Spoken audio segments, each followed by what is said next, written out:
नमस्कार, लक्षवेधीमध्ये आपल्या सगळ्यांचं स्वागत। मी प्रसाद काथे। मराठा आरक्षणाच्या निमित्ताने विविध टप्प्यांवर लक्षवेधीची ही चर्चा पुढे सरकत असते आणि या निमित्ताने आरक्षणाच्या एकूणच रचनेपासून आरक्षणात अपेक्षित असलेल्या बदलांपर्यंत सर्व बाबींचा आपण एकत्रितरित्या विचार करतो।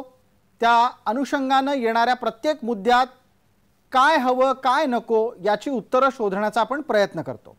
लक्षवेधीचा आजचा आणि या ठिकाणचा विषय आपल्या समोर आहे की आरक्षणाच्या साठी पर्याय काय आहेत। हे पर्याय विविध पातळ्यांवर दिले जात आहेत। काही ओबीसी अभ्यासक आपले पर्याय नेमतायत, काही मराठा आंदोलक आपले पर्याय देत आहेत आणि हे सगळे पर्याय दिले जात असताना यातले कोणते पर्याय व्यवहार्य आहेत इथपासून ते एकही पर्याय व्यवहार्य नाही इथपर्यंतची मतं समोर येत असतात। एखादा समाज आरक्षण मागतो तेव्हा त्यासाठी त्या समाजातल्या नेतृत्वाचा एक विचार त्यामागे आहे असं समजायला हवं। हा विचार नक्की काय आहे हेही तपासायला हवं आणि त्याच्याही पलीकडे जाऊन आरक्षण एका समाजाला हवं असेल म्हणून मिळणार आहे की त्या आरक्षणाच्या साठी समाजाने आवश्यक त्या पायऱ्या पार केलेल्या आहेत म्हणून मिळणार आहे हे सांगणं गरजेचं असतं। मराठा आरक्षणाच्या संदर्भात किंबहुना जातीय आरक्षणाच्या बाबत जितक्या मागण्या झाल्या आहेत त्यावर सर्वाधिक चर्चा ही फक्त मी आणि आमच्या या माध्यमातून चॅनलवर केलेली आहे। त्याच अधिकारातून आज आपण मराठा आरक्षणाच्या संदर्भात एका नव्या विषयाच्या अनुषंगाने आपल्या समोर आहोत।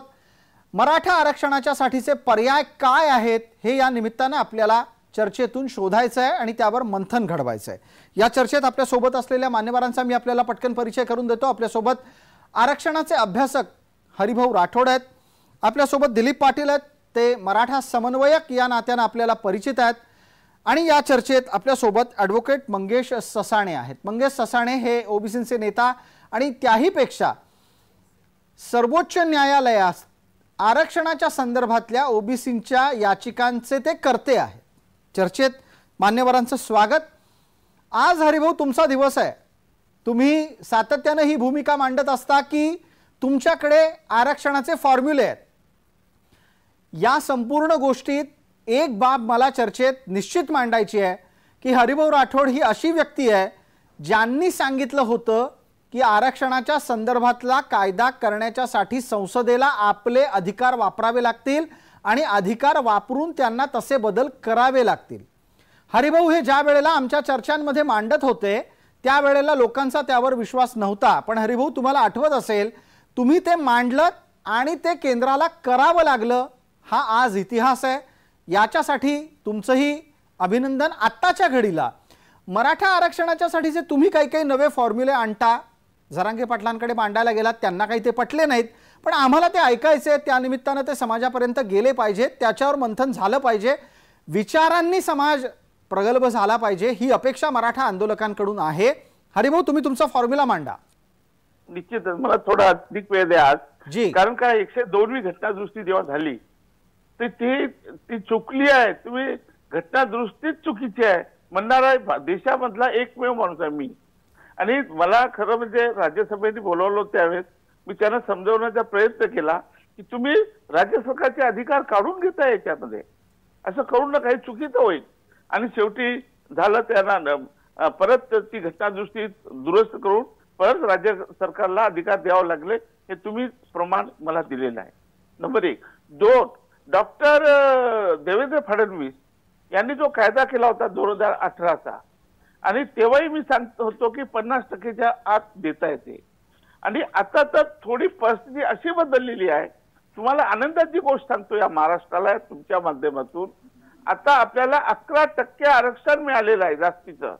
ते कसं तुम्हाला सांगतो, आता बांटिया आयोगाचा अहवाल सादर झाल्यानंतर इम्पेरिकल डाटा मिळाल्यामुळे सर्वोच्च न्यायालयाचा निकाल असा आहे की जर तुमच्याकडे इम्पेरिकल डाटा असेल, म्हणजे तुमच्याकडे ओबीसीची जनसंख्या 27% जास्त असेल तर तुम्ही 27% जास्त आरक्षण देऊ शकता। तुम्हाला त्याचं उदाहरण देतो बघा, बिहारमध्ये काय झालं, बिहारमध्ये जेव्हा जनगणना केली तर त्यांच्याकडे 65 काहीतरी जास्त भरली, त्यामुळे त्यांनी आरक्षण वाढवलंय।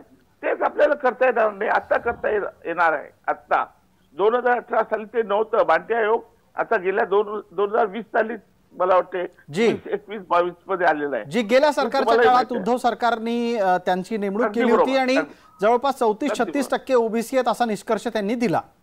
37.88 त्यांनी म्हटलं आहे. याचा अर्थ आपण 38% आरक्षण देऊ शकतो, 38% आरक्षण देऊ शकतो. जे आधी 27% होतं ते 11 वाढतंय आता, म्हणजे आपण टोटल 58% आरक्षण देऊ शकतो महाराष्ट्रामध्ये. हरिभाऊ एक मिनिट थांबा, हरिभाऊ थांबा. हे जे काही समीकरण तुम्ही मांडत आहात ते एकदा परत सांगा, कारण मला या समीकरणात थोडीशी गडबड वाटतेय. एकदा परत आपण सांगा. आत्ताच्या घडीचं आरक्षण आपण महाराष्ट्रात नेहमी 52% म्हणत आलेलो आहोत. प्राप्त स्थितीमध्ये ते कसं बदलता येईल एकदा सांगा. बांटी आयोगाच्या निष्कर्षानंतर तुम्ही परिस्थिती बदलेल असं म्हणताय का? हो, कारण काय, तू 52% जरी असलं ना तर मागच्या वेळेस सांगतो तुम्हाला. आता बघा योगायोगाने मागच्या वेळेस सुद्धा मीच केलेलं आहे, तुम्हाला तुमच्या माहिती सांगतो. अबकड म्हणजे ज्यावेळेस सुधाकर नाईक होते मुख्यमंत्री तर त्यांनी धनगरांना 4% मध्ये टाकलं होतं आणि बंजारी एक असा बंजारी वाद झाला होता. त्याचा GR काढला होता सुधाकर नाईकांनी. बंजारी एकच आहे आणि त्याच्यामुळे 4%चं 6% केलं होतं. आणि त्यानंतर ऐका तिथे सांगतो तुम्हाला, म्हणजे तुमचा जो कन्फ्युजन आहे ते काढतो मी. तर त्याच्यानंतर काय झालं की सुधाकर नाईक गेल्यानंतर माननीय मुख्यमंत्री शरद पवार जी आले आणि त्याच वेळेस मंडळ आयोगाचा निकाल आला होता, फायनल निकाल, की 27% आरक्षण देऊ शकता देशामध्ये राज्य सरकार आणि केंद्र सरकार. आणि मग माननीय शरद पवार साहेबांनी विचार केला की आता आपल्याकडे काय 16% आरक्षण होतं. एक मिनिट घाई करू नका, ते समजणार नाही तुम्हाला. तर त्यावेळेस 10% ओबीसीला होतं आणि 6% भटक्या विमुक्तांना होतं. तर त्यावेळेस मी त्यांना सजेस्ट केलं, मी लिहित होतो त्यावेळेस, मी पत्रकार सारखं मी लेख लिहित होतो, आंदोलनी करत होतो, तर माझं नाव बऱ्यापैकी परिचित होतं. मान्य शरद पवार साहेबांनी मला बोलवून घेतलं आणि मी सांगितलं की सर्व पक्षीय सभा घ्या. त्यांनी सभा घेतली, त्यामध्ये आम्हाला बोलवलं आणि मग आम्ही सजेस्ट केलं की तुम्ही भटक्यांना वेगळं द्या, विमुक्तांना वेगळं द्या, धनगराला वेगळं द्या आणि बंजारी समाजाला वेगळं द्या. तर त्यावेळेस झालं काय, गंमत काय झाली की आपल्याकडे जे 27% आरक्षण आहे आणि 20% याचं आरक्षण SC STचं, त्यामुळे 3% आरक्षण एक्स्ट्रा मिळालं आपल्याला त्यावेळेस. तर ते 3% आपण त्या वापरलं आणि जो 52% वर जे गेलं ते आपल्या नागपूरमध्ये जे आंदोलन झालं होतं यांचं गोवारी समाजाचं, त्याच्यामुळे ते 2% द्या म्हणून 52% आहे. अदरवाईज आपण 50% देतो. आता तुमचा गंमत सांगतो, आता काय झालंय, आपल्याला या बांटी आयोगामुळे 11% आरक्षण आपलं वाढतं आहे. म्हणजे 27 + 11 38 होतात. त्यामुळे जर आपण समजा 27% ओबीसीला ठेवलं आणि 10% आरक्षण आपण मराठा समाजाला दिलं तर धक्काही लागत नाही, आरक्षण देता येईल असा हा पर्याय मी सुचवलाय. मला वाटत नाही याच्यापेक्षा दुसरा कुठलाही पर्याय असू शकत नाही. देयर इज नो नथिंग, कुठलाच पर्याय नाही. Only sub categorization of the OBC is the alternative to this issue. ठीक आहे हरिभाऊ, धन्यवाद. आपण आपली भूमिका मांडलीत. मी एकदा त्याचा पुनरुच्चार करतो, चर्चेत ती आपल्याला नोंदवून घेणं गरजेचं आहे. हरिभाऊ म्हणतायत ओबीसींना आता 27% आरक्षण आहे, बांटी आयोगाच्या शिफारसींच्या नंतर त्यामध्ये 11%ची वाढ संभव आहे आणि अशा प्रकारे 38%चं आरक्षण ओबीसींना मिळू शकतं. या 38%मधले 10% हे मराठ्यांना द्यायचे आहेत. मला यात थोडंसं कन्फ्युजन आहे आणि टप्प्याटप्प्याने आपण त्याची चर्चा करूयात. हे जेव्हा हरिभाऊ मांडत होते त्यावेळेला ॲडव्होकेट मंगेश ससाणे यांच्या चेहऱ्यावर सातत्यानं हसू होतं. मला मंगेश ससाणेंना एक त्यानिमित्तानं थेट प्रश्न विचारायचा आहे. हरिभाऊंचा मुद्दा तुम्हाला पटलेला दिसत नाहीये. खरं तर जो आरक्षणाचा निकष लावला जातो तो असा सांगितला गेला आतापर्यंत की समाजाची एकूण संख्या जेवढी त्याच्या निम्म आरक्षण असलं पाहिजे. मग जर बांटी आयोगानं सुमारे 38% समाज ओबीसी आहे असं म्हटलं तर ओबीसी 38/2 याच्या निम्म जे उत्तर येईल त्याच्या अनुषंगानं आरक्षण द्यायचं की 38% आरक्षण सरसकट सगळं देऊन टाकायचं आणि मग त्यातून 10% काढून मराठ्यांना द्यायचं. ओबीसीच्या संदर्भात हरिभाऊंच्या या फॉर्म्युलावर तुमचं मत काय? ॲडव्होकेट ससाणे. नक्कीच प्रसादजी, सर्वात महत्वाचं म्हणजे हरिभाऊ जे आहेत आमचे ज्येष्ठ अभ्यासक, तर त्यांचं एकंदरीत हे सगळं होलसेलमध्ये जे फॉर्म्युला वाटप जे चालू आहे ते इतकी दिशाभूल करणारं आहे आणि विसंगत आहे. आता हरिभाऊ सांगतात की बाठिया आयोगाची आकडेवारीने आपलं 11% आरक्षण वाढते. बाठिया आयोग आला कशाने? बाठिया आयोग कशासाठी होता? सर्वात महत्वाचं म्हणजे बाठिया आयोग हे 243 D6 आणि T6 घटना कलम 243 अंतर्गत जी 1993 ला 73वी 74वी घटना दुरुस्ती झाली, तो राजकीय आरक्षण स्थानिक स्वराज्य संस्थांमधल्या आरक्षणासंदर्भात एक के कृष्णमूर्ती म्हणून एक केस झाली होती. त्याच्यामध्ये ह्या घटना दुरुस्तीला आव्हान दिलं होतं आणि के कृष्णमूर्तीमध्ये घटनापीठाने असं सांगितलं होतं की तुम्ही ओबीसींना स्थानिक स्वराज्य संस्थेमध्ये आरक्षण देताना त्यांचा एम्पेरिकल एक ट्रिपल टेस्ट करा, एक डेडिकेटेड कमिशन नेमा. ते कमिशन काय 340 जे आता ओबीसी साठी आहे त्याच्या अंतर्गत नाहीये. 15/4 आणि 16/4 साठी जे जो सामाजिक आणि शैक्षणिक मागासलेपणा तपासायचा तसा नाहीये. याच्यामध्ये एम्पेरिकल डाटा जो गोळा करायचा आहे तो त्या प्रत्येक ज्या त्या स्थानिक स्वराज्य संस्थांमध्ये, मग ग्रामपंचायत असेल, नगरपंचायत असेल, महानगरपालिका असेल, तुमच्या जिल्हा परिषदा असतील, त्या जिल्हा परिषदेमध्ये कोणते कोणते समाज पॉलिटिकली बॅकवर्ड आहेत आणि त्यांना कोणत्या प्रमाणात आरक्षण द्यायचे हे सरमिसळ करतात. ते राजकीय आरक्षण बाठिया आयोगाचा एम्पेरिकल डाटा वेगळा आणि 340 कलमा अंतर्गत जे सामाजिक आणि शैक्षणिक मागासलेपणासाठी जो आयोग नेमला जातो आणि 15/4 आणि 16/4 चा लाभ घेणारा सामाजिक आणि शैक्षणिक मागास म्हणजेच ओबीसी साठीचा तो डाटा वेगळा. आता त्यांनी परत एकदा सांगितलं की 50% निम्म दिलं पाहिजे. अशी कोणती अट कोणत्याही निकालात नाही. जर माझं काही याच्यामध्ये अज्ञान असेल तर यांनी सांगावं. या निकालामध्ये असं सांगितलं की समाजाच्या 100% हे असेल तर 50%. एकच के बालाजी असेल, इंदिरा साने असेल, याच्यामध्ये एकच आलं की 50%च्या वरती हे गुणवत्तेसाठी दिलं पाहिजे, मेरिटसाठी दिलं पाहिजे. ते समाजाच्या लोकसंख्या आणि त्याच्या कमी प्रमाणात असं काय नाही. आता काही ठिकाणी ओबीसी आहेत ते 50, 60, 70%च्या पुढे. त्यामुळं मला हरिभाऊंना क्लिअर करायचंय की तुम्ही सरमिसळ करू नका. राजकीय आरक्षण 243 कलमांतर्गतचं वेगळं, 15/4, 16/4 अंतर्गतचं वेगळं. त्यामुळं हे जे आता ते फॉर्म्युला देतात ते याच्यामध्ये कोणतंही तथ्य नाही. आणि सर्वात महत्वाचं म्हणजे मी सांगतो की मराठा समाजाला आता ओबीसीतनं आरक्षण देण्यासाठी बाठिया आयोगाच्या एम्पेरिकल डाटाचा उपयोग होऊ शकतो का? अजिबात नाही. त्याला लागतो म्हणजे राज्य मागास वर्ग आयोग, जो घटना कलम 340 अंतर्गत गठीत झालेला आहे आणि त्याच्यामधून 15/4 आणि 16/4 म्हणजे सामाजिक आणि शैक्षणिक मागासलेपण जर मराठा समाजाचं मान्य झालं तरच मराठा समाजाला ओबीसीचा दर्जा मिळू शकतो आणि त्यांना ते आरक्षण मिळू शकतं. त्यामुळे आता जे हरिभाऊ सांगतात ते की प्रत्येक ठिकाणी जाऊन हा फॉर्म्युला माझा, तो फॉर्म्युला माझा. सगळ्यात महत्वाचा हरिभाऊ तुम्ही एक सांगा ना, मराठा समाज सामाजिक आणि शैक्षणिक मागास होईल का? अहो हायकोर्टामध्ये या मागच्या 2018च्या जो ऍक्ट आला एसीबीसी त्याच्या विरोधात हरिभाऊंची याचिका होती ना. हरिभाऊ याच्यातले खूप अभ्यासक आहेत. हे आता विरोध करतात 2018ला सामाजिक आणि शैक्षणिक गायकवाड आयोगाला हरिभाऊंनी विरोध केलेला आहे हायकोर्टामध्ये. आता म्हणतात की ओबीसीत घेऊ. त्यांनी स्पष्टीकरण द्यावं. ठीक आहे, याच्यावर उत्तर द्यायची संधी हरिभाऊ तुम्हाला द्यायची आहे. दिलीपरावांना या निमित्तानं आपल्याला बोलतं करायचंय. दिलीपराव थोडंसं थांबा, 1 मिनिटभराचा वेळ पटकन हरिभाऊंना देतो. हरिभाऊ, हे 38% आरक्षणाचं गणित हे काही बसताना दिसत नाहीये. पाहायला गेलं जर समाज 38% असेल तर आरक्षण 19% होणार. मग 37 मधले 19 गेले तर उरलेलं 8% आरक्षण मोकळं होतं की तुम्ही उलट ते सोडून वाढीव 10%, 11% आरक्षण घ्यायची चर्चा करताय का?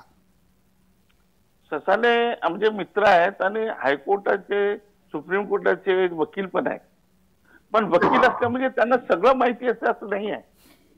मी जे सांगतोय, मी सुद्धा सर्वोच्च न्यायालयाचा रिट पिटिशन नंबर 259 ऑफ 1994 ते के कृष्णमूर्तीचा तुम्ही उल्लेख केला, ज्याच्यामुळे जोशीची केस आहे, ज्याच्यामुळे तामिळनाडूचं आरक्षण क्लिअर झालं, ती केस आहे ही. आणि तुम्ही जनसंख्या मागताय नेहमी, लोकसंख्या करा. कशासाठी? अहो लोकसंख्या वाढल्यावरच आरक्षण वाढणार आहे ना. मग यांनी काय केलं? म्हणते यांनी लोकसंख्याच केली ना, ओबीसीची लोकसंख्या सांगितली ना. असं गुमराह करू नका. तुम्ही वकील जरी असला तर मी वकिलाला शिकवणारा माणूस आहे, असं करू नका तुम्ही. नाही, पण हरिभाऊ त्यांचा एक जो तांत्रिक मुद्दा आहे त्यावरही बोला. ते असं म्हणतायत बांठी आयोगानं राजकीय आरक्षण तपासण्याच्यासाठीच्या प्रस्तावाला खुलं केलं, तुम्ही ते जातीय आरक्षणाच्यासाठी निकष का वापरता आहात? नाही, जातीय आरक्षण त्यांनी पर्सेंटेज काढले ना ओबीसीचे, त्यांनी सांगितलं ना 37.88% आहे, म्हणजे ओबीसीचे लोकसंख्या जाणून घेतली ना. चुकीचं आहे, थ्रू आउट नाही, स्थानिक स्वराज्य संस्था वाईज कमी जास्त होत. नाही हे बघा, अहो मी कायद्याने सांगतो, माझ्याकडे 259/1994 सुप्रीम कोर्टाचा निर्णय आहे, हे माझ्या घरचं नाही आहे, आणि के कृष्णमूर्तीमध्ये सांगितलंय, त्याच्यामुळे तामिळनाडूचं आरक्षण क्लिअर झालं. आता इथे बिहारची लोकसंख्या वाढली, त्यांचं आरक्षण वाढवलं, आणि हे लोकसंख्याच केली, काय केलं नाही. नाही, याच्यातला एक तपशील समोर घ्यायला हवा आणि तो लक्षात राहीलच सगळ्यांच्या. तामिळनाडूचं आरक्षण क्लिअर झालं इथपर्यंत निष्कर्ष काढणं जरा धोकादायक आहे. त्यांनी शेड्यूल 9 मध्ये टाकलेलं आहे, हे विसरता कामा नये. मला पटकन आता दिलीपरावांपर्यंत पोहोचायचे. दिलीपराव, चर्चेमधला एक फॉर्म्युला समोर आला. हरिभाऊ आपल्या सोबत आहेत. हरिभाऊंनी असं सांगितलं की म्हणे बांठी आयोगानं 38% ओबीसी आहेत असं सांगितलं, 38%च्या 38% आरक्षण मिळू शकतं, वाढीव आरक्षण देण्याचा मार्ग खुला झालाय, त्यामुळे 11% वाढीव आरक्षण असेल तर त्यातले 10% मराठ्यांना द्या आणि तशा पद्धतीनं विषय मिटवून टाका. पहिल्यांदा तर तुम्ही सांगा, हा फॉर्म्युला तुम्हाला पटतोय का? पहिला हरिभाऊंना मला सांगायचं आहे, हरिभाऊनं आपलं बोलणंच चालू केलं की कुठलंही आरक्षण 50%च्या वर जाता कामा नये, आणि नंतर परत 38% आणलं, आणि 38% मध्ये 13% नेलं हरिभाऊनी. आता मला सांगा, एका बाजूला म्हणतात हरिभाऊ की 50%च्या वर जाता कामा नये, दुसऱ्या बाजूला फॉर्म्युला दाखवतात 58% दिसते. हरिभाऊ जरा गणित, एक मिनिट मला पूर्ण बोलू दे. तर पूर्णपणे की गणित कुठे पहिला जुळवा ना तुमचं, 50%च्या आत. दुसरं, आता ऍडव्होकेट ससाणे साहेब जे म्हणले की जे आता त्यांनी ते सांगितलं की बांट्या, हा हे बरोबर आहे की बांट्या आयोग हा फक्त ते तुमच्या त्या निवडणुकांच्यासाठी होता, कारण एका वेळी 2 आयोग असू शकत नाही. कारण ज्यावेळी बांट्या आयोगाची नेमणूक होती त्यावेळी राज्य मागासवर्गीय आयोग अस्तित्वात होता निरगुडे साहेबांच्या नेतृत्वाखाली, बरोबर? बिलकुल. तर त्याचबरोबर त्यामुळे दुसरा आयोग नेमला असं नाही, तर ती कमिटी नेमली गेलेली बांट्या कमिटी, आणि त्यांनी आज साधारण 37.7 त्यांनी ओबीसीची संख्या सांगितली. आता मला एक म्हणायचं आहे, दोघांना पण मी एक प्रश्नाचं उत्तर देतो की दोघं पण सांगतात की मराठा समाजाला सामाजिक आणि शैक्षणिक दृष्ट्या मागास सिद्ध करायला पाहिजे. हाच फॉर्म्युला मी तुम्हाला विचारतो की ज्या काही 240 ते 280 जे ओबीसी मधल्या जाती आहेत त्या सर्वांचे मागासवर्गीय आयोगाचे मागास रिपोर्ट आहेत का? सर्वांचे मागासलेपणाचे आयोगातर्फे सर्वे केलेले आहेत. मग त्याला सर्वे न करता जे घुसवले, आणि मराठ्याला मात्र आतापर्यंत 4 बापट कमिशन असू दे, पूर्वीच हे असू दे किंवा खत्री आयोग असू दे, सगळ्यांच्याकडून तुम्ही सर्वे मागता. मराठ्यांचं ना फक्त सर्वे, आणि मात्र तुम्हाला मात्र सर्वे नाही. सांगा ना तुम्ही, ओबीसी मधले किती जातींचा सर्वे हा मागासवर्गीय सर्व जातींचा सर्वे, याचं जरा उत्तर देऊ दे ना. जी दिलीपराव, आपल्या मुद्द्यावर ऍडव्होकेट ससाणेंना उत्तर द्यायचंय. ससाणेजी 1 मिनिट आहे. प्रसादजी, गेल्या 2-3 महिन्यापासून महाराष्ट्रामध्ये अशा अनेक वावड्या उठवल्या जात आहेत की ओबीसीचं आरक्षण फुगीर आहे. ओबीसीच्या ज्या जाती आहेत त्या 272 नाही आहेत, ओबीसीच्या जवळजवळ 346 आणि प्लस व्हीजेएनटीच्या वेगळ्या जवळजवळ 400च्या वरती जाती आहेत. या जातींच्या कोणताही आधार नाही, कोणताही रिपोर्ट नाही. तर मी आपल्या माहितीसाठी सांगतो ना, मी 1920चं स्टार्ट कमिशन, त्याच्यानंतर 1955चा कालेलकर आयोग, त्यानंतर बीडी देशमुख कमिटी, त्याच्यानंतर मंडल आयोगाने 272 जाती तपासल्या होत्या. कालेलकर कमिटीने 1955 मध्ये महाराष्ट्रातल्या 360 जाती केल्या होत्या. थांबा जरा, अहो दिलीपजी जरा बोलून द्या जरा, सत्य महाराष्ट्राला समजून द्या, आवाज दाबू नका तुम्ही, महाराष्ट्राला समजून द्या. त्याच्यानंतर मुटाटकर कमिटी आली, 1993 ला मुटाटकर कमिटी आली. त्या मुटाटकर कमिटीने 145 जातींचं यादी केली. त्याच्यानंतर मुटाटकर कमिटीचं रूपांतर खत्री आयोगात झालं, त्याच्यानंतर सराफ आयोग झाला, त्याच्यानंतर बापट आयोग झाला, त्याच्यानंतर परत गायकवाड आयोग आला. अशा तुम्हाला सांगतो, अशा जवळजवळ 93 पासून 1 ते 53 आयोगाचे रिपोर्ट आहेत. मंडल आयोगामध्ये 272 जातींना महाराष्ट्रामध्ये ओबीसीचा दर्जा खंडपीठाने त्याच्यावर शिक्कामोर्तब केलंय त्या यादीवर. आणि तुम्ही म्हणताय कोणत्या जातीचे रिपोर्ट नाही. सगळ्यात जास्त काम केलंय ते खालोदकर आयोगाने, मंडल आयोगाने. 1000 पानाचा रिपोर्ट आहे, वाचून बघा जरा. गैरसमज पसरू नका महाराष्ट्रामध्ये गैरसमज पसरू नका. तुम्हाला मी देतो तुम्हाला सगळे रिपोर्ट, सगळ्या जातींचे रिपोर्ट आहेत, सगळ्या जातींचं सर्वेक्षण झालेलं आहे, नॅशनल कमिशनने केलेलं आहे. कोर्टामध्ये चॅलेंज झालेलं आत्ता झाले. प्रशांत भोसले चॅलेंज होऊन द्या ना, आणि जी केस चॅलेंज होऊन द्या. त्याच्यामध्ये माझं इंटरव्हेन्शन आहे, त्याच्यामध्ये माझं इंटरव्हेन्शन आहे. काल मी ऐकतो भीत नाही, ओबीसी भीत नाही, चॅलेंज काही हरकत नाही, काही हरकत नाही. दूध का दूध पाणी का पाणी होईल. अहो नक्कीच उलटा आम्हाला कळेल, होऊन द्या. आम्ही तर तेच म्हणतोय, आमचा बॅकलॉग समजा आम्हाला. 1955 साली जे ओबीसी आरक्षण दिलं पाहिजे होतं त्याच्यासाठी 1994 साल उजडतंय. इंदिरा साहनी नंतर आम्हाला आरक्षण मिळतंय. आमचं बॅकलॉग आम्हाला समजून द्या. किती आमदार आहेत, किती कॅबिनेट मंत्री आहेत, किती खासदार झाले, किती सहकारी संस्था आहेत ओबीसीच्या. अहो समजून द्या, हा डाटा आलाच पाहिजे, सर्वेक्षण झालंच पाहिजे. महाराष्ट्रामध्ये ओबीसींना काय वाटा मिळाला सत्तेमध्ये, हा आम्हाला समजून द्या. काही हरकत नाही, आम्ही तयार आहोत त्याला. ससाणेजी एक मिनिट ससाणेजी, या मुद्द्यावर आपल्याला बोलतं करायचंय ते दिलीपरावांना, आणि दिलीपराव या निमित्तानं बोलतायत. फक्त दिलीपराव, आता मिनिटभरामध्ये आपली भूमिका पूर्ण मांडा, मी आपल्यालाच वेळ देतोय. दिलीपराव, माझं म्हणणं ऐकायला आलं असेल, तुम्हालाच बोलायचंय, मुद्दा सुरू करा 1 मिनिटात. मराठा समाजानं स्वतःच्या हिमतीवर प्रगती केलेली आहे, स्वतःच्या हिमतीवर प्रगती केल्या. राजकीय असू दे, शैक्षणिक असू दे, जे काय आमचे डॉक्टर झाले ते आरक्षणाचा शिक्का बिल्ला लावून झालेला नाही, आमचे इंजिनियर झाले ते लावून झालेले नाही, पूर्ण फी भरून सरकारचे झाले. कुठल्या आरक्षणाविना त्याला मेरिट म्हणतात. आता मेरिटवर झालेले आहेत लोक हे. त्यामुळे आरक्षण मराठ्याला नाही, आमचं आरक्षण 1902 पासूनच आहे. जे डिस्कंटिन्यू केलं हेच मोठं पाप आहे. दिलीपराव, माझा एक आपल्याला प्रश्न आहे. आपण जी भूमिका मांडत आहात त्या भूमिकेच्या अनुषंगानं एका गोष्टीचा खुलासा करा. हरिभाऊंकडे त्यांचा फॉर्म्युला आहे, ससाणेंकडे त्यांचा फॉर्म्युला आहे, दिलीपराव पाटलांकडे काय फॉर्म्युला आहे? मराठ्यांना आरक्षण द्यायचं असेल तर ते कसं द्यावं याचं उत्तर दिलीपरावांकडे आहे का? आणि असेल तर ते आपण कृपया 1 मिनिटात मांडा. 1 मिनिटात माझा फॉर्म्युला असा आहे की मी 2 फॉर्म्युला देणार, कारण का आपल्याला बरेच हे आहेत. पहिला फॉर्म्युला असा आहे की सगळ्यांचं तुम्ही मोजा, ज्यांचे आयोगाचे रिपोर्ट आहेत, म्हणजे ज्या सगळ्या जाती आहेत ज्यांना मागास ठरवलंय, जे मागास ठरवलेले नाहीत त्यांना बाहेर काढा, त्यांना पहिला सर्वे करायला लावा, नंबर 1.